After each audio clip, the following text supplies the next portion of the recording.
Bismillahirrahmanirrahim. Assalamualaikum warahmatullahi wabarakatuh.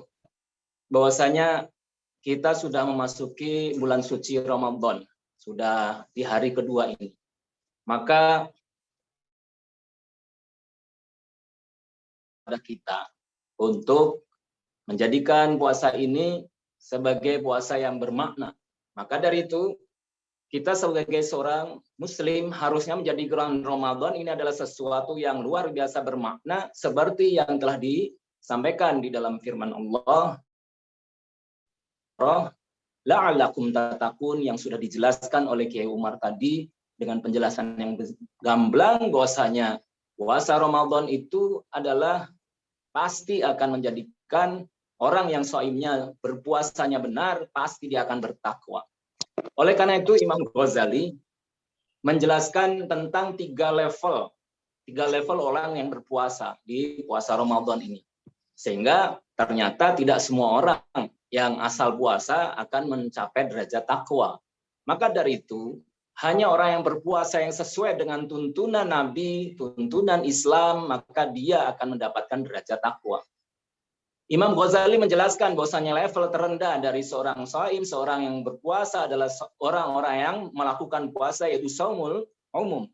Suatu puasa orang-orang umum yang hanya menahan lapar, dahaga, dan juga menahan hal-hal yang bisa membatalkan puasa. Ini adalah level yang terendah. Tetapi ini pun Allah mengancam bagi orang yang tidak puasa dengan ancaman yang luar biasa melalui lisan Rasulullah SAW. Beliau mengatakan bahwasanya siapa saja yang satu hari tidak puasa Ramadan tanpa uzur syar'i, tanpa ada penjelasan yang syar'i, tanpa karena sakit, maka tidak akan bisa digantikan walaupun dia mengqadha'nya sepanjang tahun. Jadi level yang pertama ini adalah level puasa orang umum.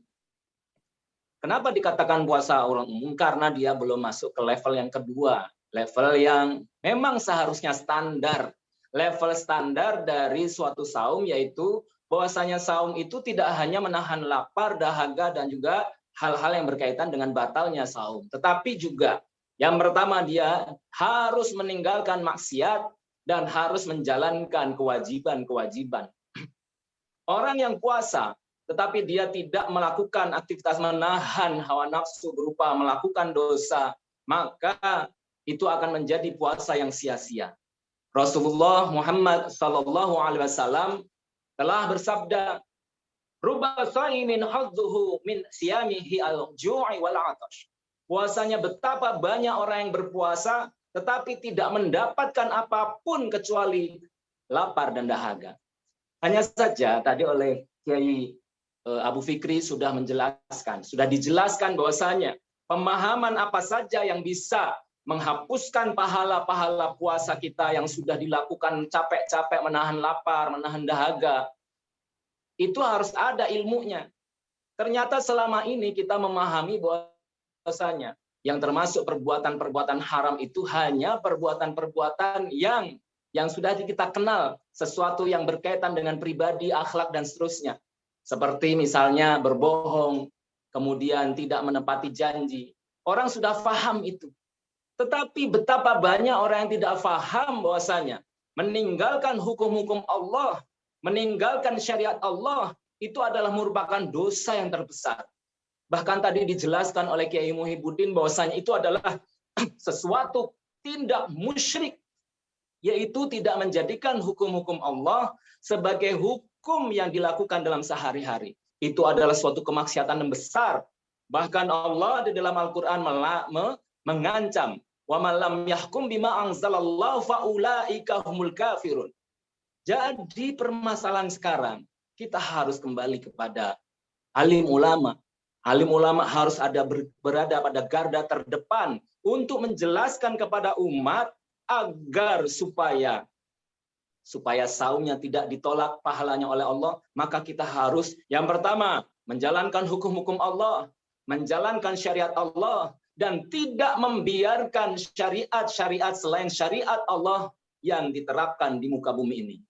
Maka dari itu, alim ulama harus menjadi contoh sekarang ini.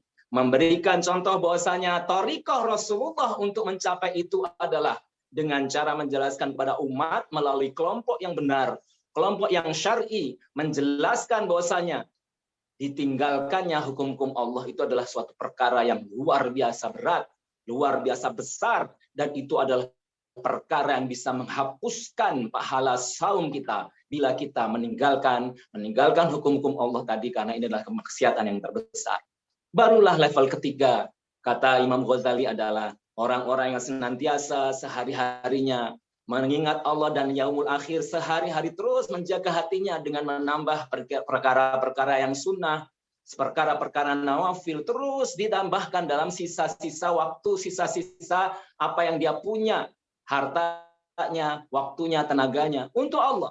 Maka dari itu kita menjadi sayang sekali pada saat sekarang ini orang-orang berlomba-lomba untuk menuntaskan bacaan Al-Quran. Itu adalah perkara baik.